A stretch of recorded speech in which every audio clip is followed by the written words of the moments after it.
رحم الله من قرأ الفاتحة.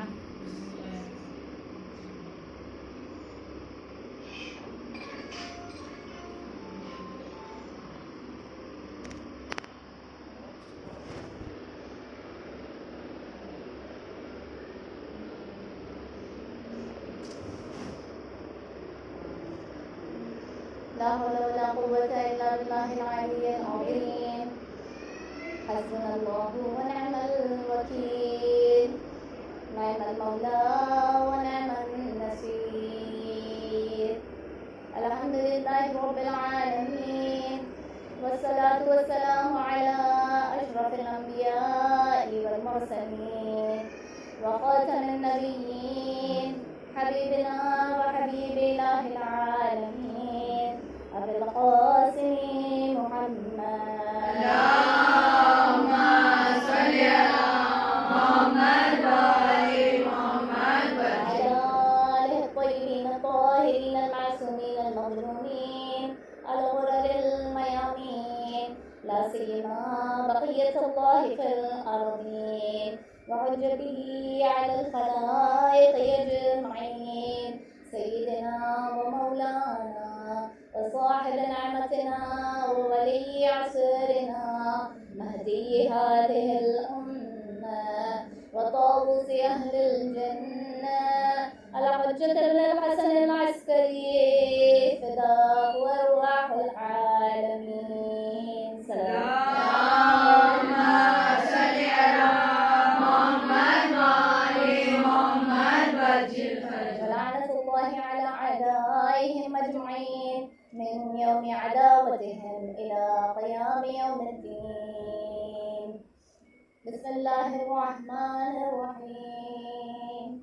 اللهم كن لوليك الحجة بن الحسن صلواتك عليه وعلى آبائه في هذه الساعة وفي كل ساعة وليا وحافظا وقائدا وناصرا ودليلا وعينا حتى تسكنه أرضك طوعا وتمتعه فيها طويلا.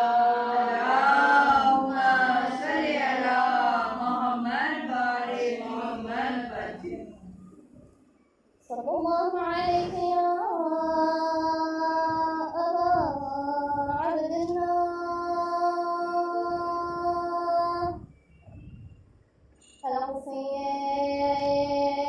الحسين المظلوم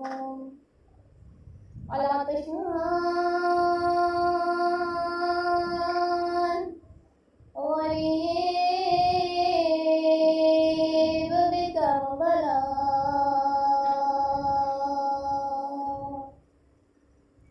صلى الله عليك يا ابن رسول الله، يا رحمة الله الواسعة، يا باب نجاة الأمة ورحمة الله وبركاته. اللهم صل على محمد وآل محمد وجل. أما بعد، عن فاطمة الزهراء سلام الله عليها أنها قالت: إني أشم عندك رائحة طيبة كأنها رائحة جدي رسول الله صلى الله عليه وآله صلوات اللهم صل على محمد وآل محمد وجل. كنيزة سيدة السلام عليكم ورحمة الله وبركاته. السلام ورحمة الله وبركاته.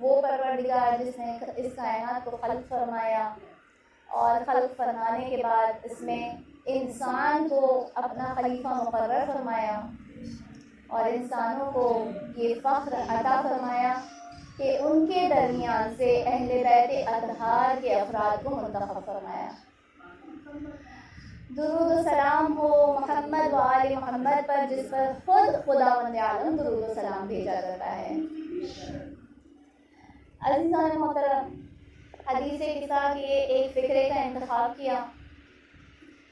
یہ وہ ایام ہے جب ہم بیوی کو یاد کرتے ہیں جو واحد رسول کی نشانی تھی، جسے رسول اپنی امت کے لیے چھوڑ گئے تھے۔ باقاعدہ اپنی امت کو بتا دیا تھا عمل کر کے کہ یہ میری صرف بیٹی نہیں ہے، لیکن یہ وہ بیوی ہے جو کہ اللہ کے نزدیک ایک منفرد مقام رکھتی ہے۔ اگر اسے راضی کیا تو اللہ راضی ہو جاتا ہے، اور اگر یہ غضبناک ہو گئی تو اللہ اسے اوندھے منہ دوزخ میں ڈال دے گا۔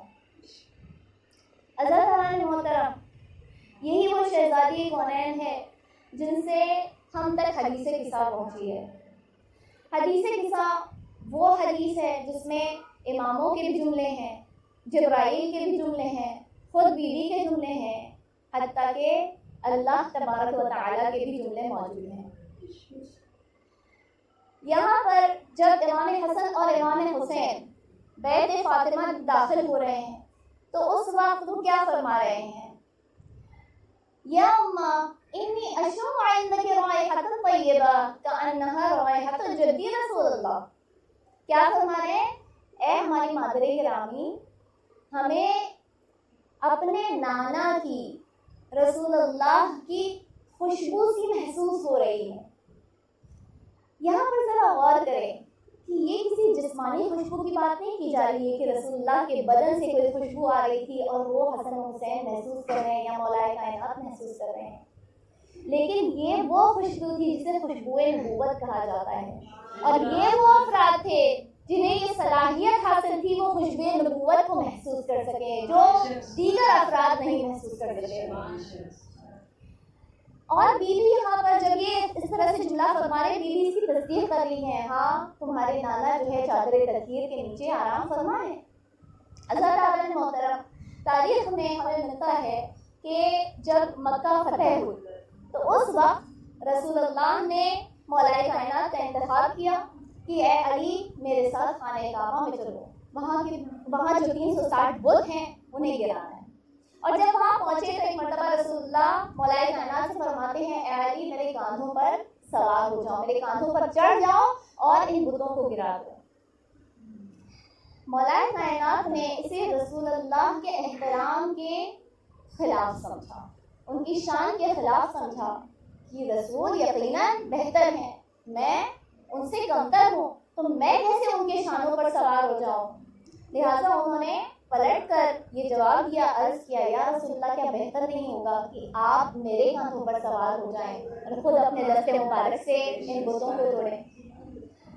رسول اللہ فرماتے ہیں، تبسم ظاہر ہوا رسول اللہ کے لبوں پر، ایک مرتبہ فرماتے ہیں اے علی تم میری رسالت کا بوجھ نہیں اٹھا سکو گے۔ تاریخ بتاتی ہے کہ مولا کائنات نے کوشش بھی کی لیکن کامیاب نہ ہو پائے۔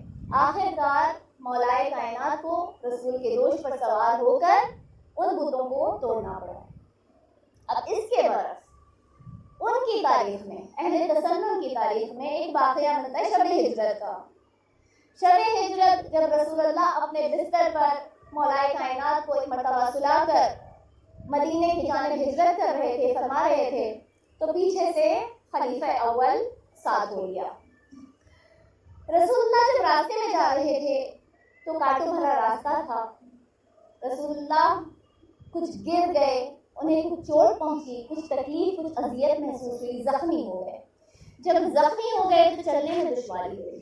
ان کی تاریخ میں ملتا ہے کہ جب چلنے میں دشواری محسوس ہوئی تو خلیفہ اول نے عرض کیا یا رسول اللہ آپ کو چلنے میں دشواری محسوس ہو رہی ہے، لہٰذا آپ میرے کاندھوں پر سوار ہو جائیں، میں آپ کو آپ کی منزل تک پہنچا دوں۔ ان کی تاریخ سے بیان ہے رسول اللہ، اور یہ تاریخ لکھتی ہے کہ ایسا ہوا کہ خلیفہ اول نے اپنے آپ کو رسول اللہ کے لیے جھکایا، رسول ان کے کاندھوں پر سوار ہوئے اور غار ثور تک پہنچ گئے۔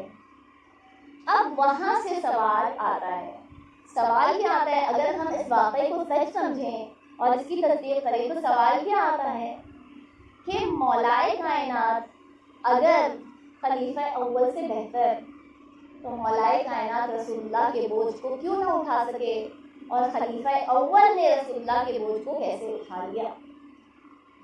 تو ایک عام مثال، جب دن میں سورج نکلتا ہے تو آپ باہر نکل جائیں، سورج کے سامنے جا کے کھڑے ہو جائیں، ہاتھ دکھا دیں، اپنی ہتھیلی دکھا دیں، ہتھیلی رہے گی یا جھک جائے گی؟ ہتھیلی رہے گی۔ آپ سینہ دکھا دیں، سینہ رہے گا یا جھک جائے گا؟ سینہ بھی رہ پائے گا۔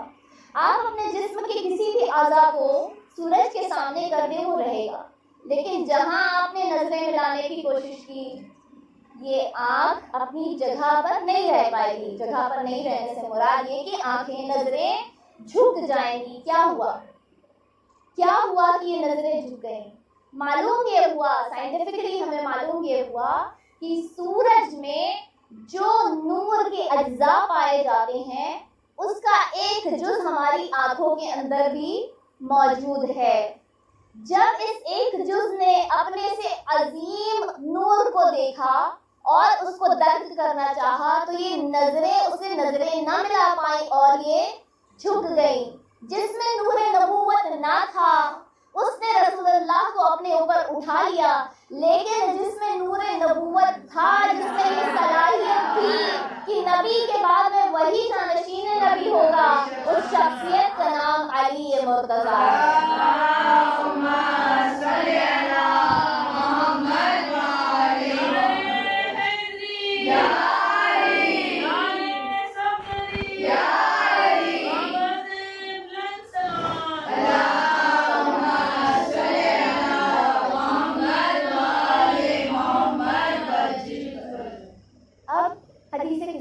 پلٹتے ہیں تو یہ وہ افراد ہیں جنہیں خوشبوئے نبوت محسوس ہو رہی ہے، یعنی ان سب کو جو کہ محسوس ہو رہی ہے وہ اس صلاحیت میں شیئر کر رہے ہیں، اس صلاحیت میں ان کا اشتراک ہے، وہ شریک ہیں سب کے ساتھ۔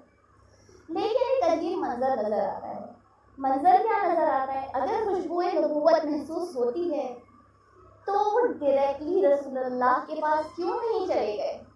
لیکن جب داخل ہو رہے ہیں تو حسن بھی آ کر مادر گرامی سے سوال کر رہے ہیں، مادر گرامی کیا رسول اللہ موجود ہیں؟ مادر گرامی جناب سیدہ تصدیق کر رہی اس بات کی، ہاں تمہارے نانا رسول اللہ چادر تطہیر کے نیچے ہیں۔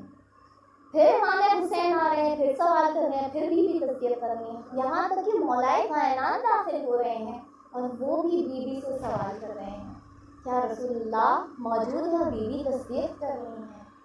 کیا نتیجہ اخذ کیا؟ نتیجہ اخذ یہ کیا کہ اگر کوئی اللہ تبارک و تعالیٰ تک پہنچنا چاہتا ہے، اگر کوئی رسول اللہ تک پہنچنا چاہتا ہے، چاہے وہ حسن و حسین اور مولائے کائنات جیسا معصوم ہی کیوں نہ ہو، اگر رسول اللہ تک کا سفر طے کرنا ہے تو وہ جناب سیدہ سے ہوتا ہوا ہے۔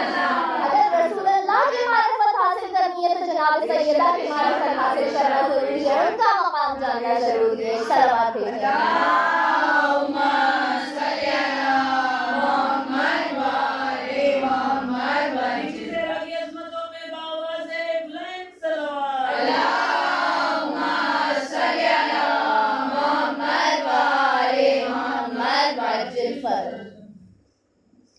اب تیسرا پہلو اس حدیث قصہ کا کہ ہم دیکھتے ہیں کہ یہاں پر جو بھی بیوی بیان کر رہی خود بیان کر رہی، کہیں پر بھی انہوں نے یہ نہیں فرمایا کہ میرے بابا نے مجھے یہ چیز بتائی یا جبرائیل نے وحی کی میرے بابا کو اور میرے بابا نے پھر مجھے یہ چیز بتائی۔ ہر جملہ بیوی کا اپنا ہے۔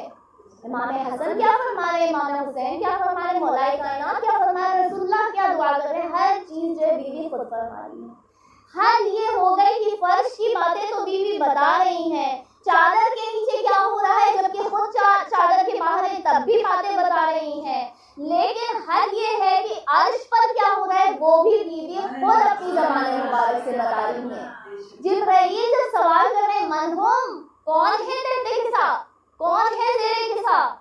تو وہ جبرائیل کا بھی جملہ نقل فرما رہی ہیں، جبرائیل بھی بتا رہی ہیں جبرائیل کیا بات کر رہے ہیں، ساتھ میں خداوند عالم کا بھی جملہ کہ وہ کیا گفتگو کر رہا ہے وہ بھی بتا رہی ہیں۔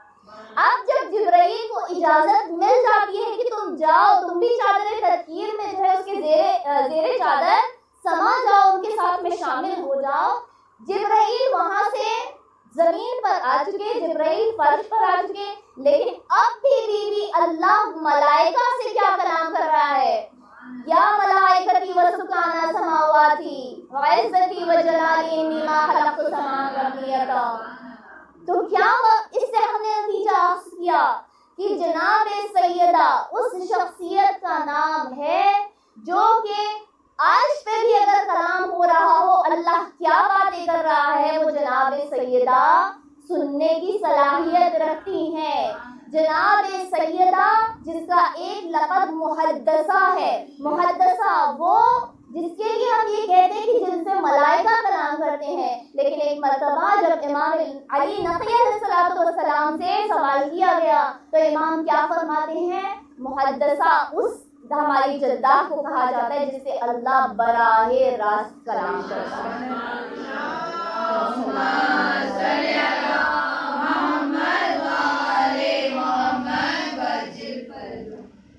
کتنی مرتبہ اللہ نے کلام کیا؟ مولا فرماتے ہیں کہ جتنے حرف کائنات میں خلق کیے اس سے زیادہ مرتبہ بیوی سے اللہ تعالیٰ نے کلام کیا۔ یہ وہ بیوی ہے جس کا کف علی جیسا، جس کے لیے خود خداوند عالم فرما رہے اگر علی نہ ہوتے تو فاطمہ کا کوئی کف نہ ہوتا۔ بیوی محدثہ ہے تو علی محدث ہے، اور یہ 5 افراد وہ ہیں جس کا مقام خداوند عالم جناب سیدہ کے ذریعے سے بتا رہا ہے کہ دیکھو یہ وہ افراد ہیں جو فرش کی بھی باتیں سنتے ہیں، جو عرش کی بھی خبر رکھتے ہیں، اور ان کو میں نے تمہارے لیے منتخب فرمایا ہے۔ عزیزان محترم، آج یہ ایام آزاد اختتام کو پہنچے ہیں۔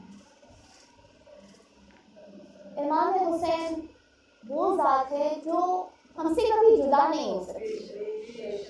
اگر ہم ان کو الوداعی ایام بھی کہتے ہیں تو الوداع صرف اس وجہ سے کہ حکم امام ہے، بس ایک روز کا وقفہ آئے گا، ورنہ یہ عزاداری بھی جاری رہے گی، یہ فرش عزا بھی اسی طرح سے سجدہ رہے گا، اور یہ امام بارگاہیں بھی اسی طرح سے روشن رہیں گی۔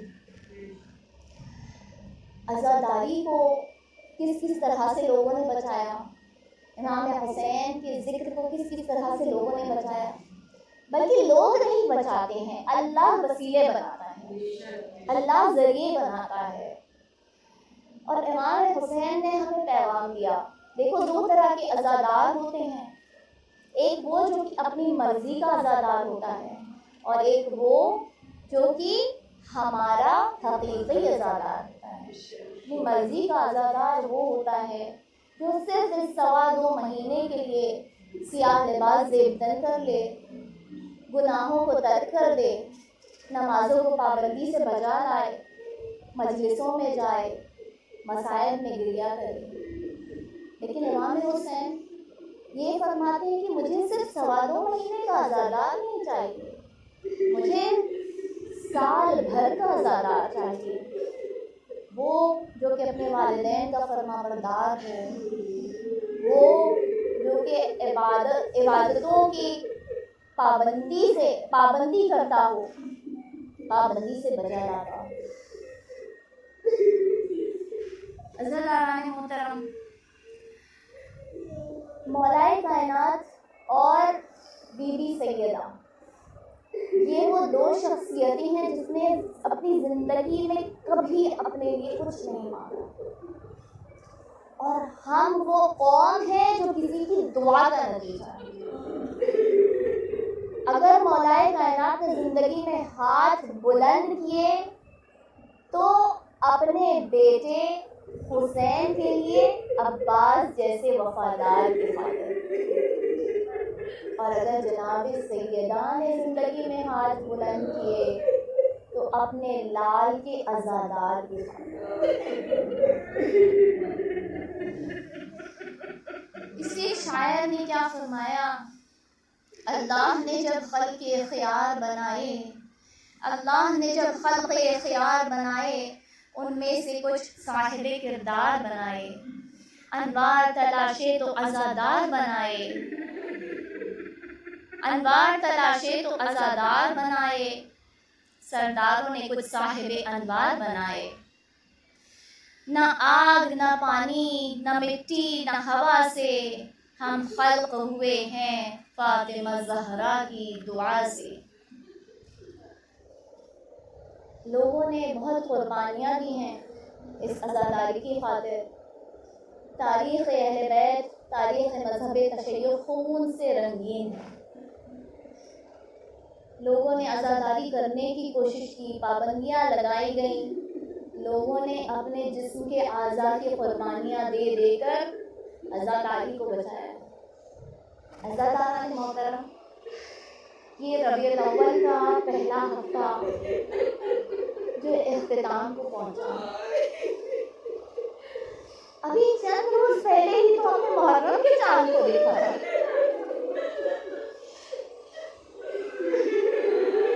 جب ربیع الاول کا چاند نکلتا ہے تو رسول کے گھر کے اجڑنے کی خبر دیتا ہے، جب محرم کا چاند نکلا تو بطول کے گھر کے اجڑنے کی خبر دیتا ہے۔ معصوم فرماتے ہیں کہ جب محرم کا چاند نمودار ہوتا ہے تو ملائکہ ہمارے جد کا خون بھرا کرتا آسمانوں میں لہراتے ہیں، اور ہم اپنی برزخی آنکھوں سے اس کرتے کو دیکھتے ہیں، اور ہمارے شیعہ بھی اس کرتے کو درک کرتے ہیں، اسے دیکھتے ہیں، اور پھر ان کے دل غم سے پھٹنے لگتے ہیں۔ فَتَنْفَجِرُ فُجُورًا، کہ دل غم سے پھٹنے لگتے ہیں۔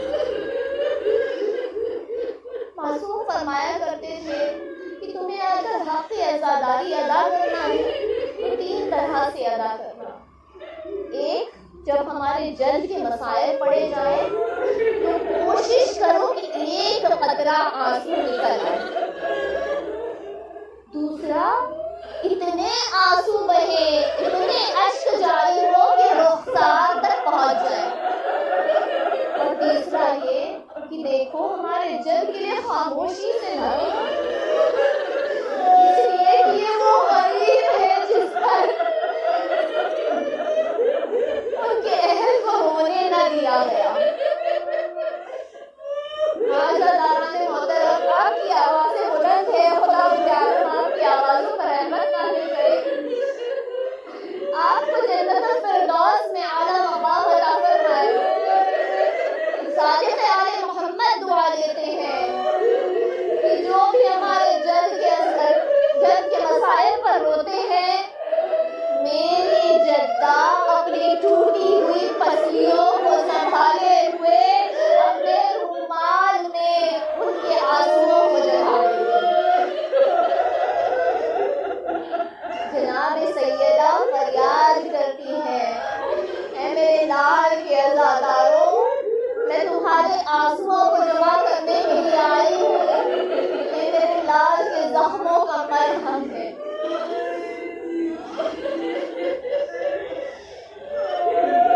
جب 28 رجب کو قافلہ مدینے سے چلا تھا تو تاریخ بتاتی ہے کہ ایک شخص تھے عبداللہ غفاری، اور وہ نابینا ہو چکے تھے۔ صرف نابینا نہیں بلکہ کانوں سے ان کی سننے کی طاقت بھی ختم ہو چکی تھی۔ لیکن تاریخ بتاتی ہے کہ جب 28 رجب کو یہ قافلہ روانہ ہونا تھا تو عبداللہ غفاری اپنی زوجہ سے کہتے ہیں، یہ کن بیویوں کے رونے کی آواز آ رہی ہے؟ یہ کون بیویاں ہیں جو رو رہی ہیں؟ جس سے سننے کی طاقت چھن چکی تھی، اسے بیویوں کے رونے کی آواز آ رہی ہے۔ اے مدینہ، اب تو رہنے کے لائق نہیں رہا۔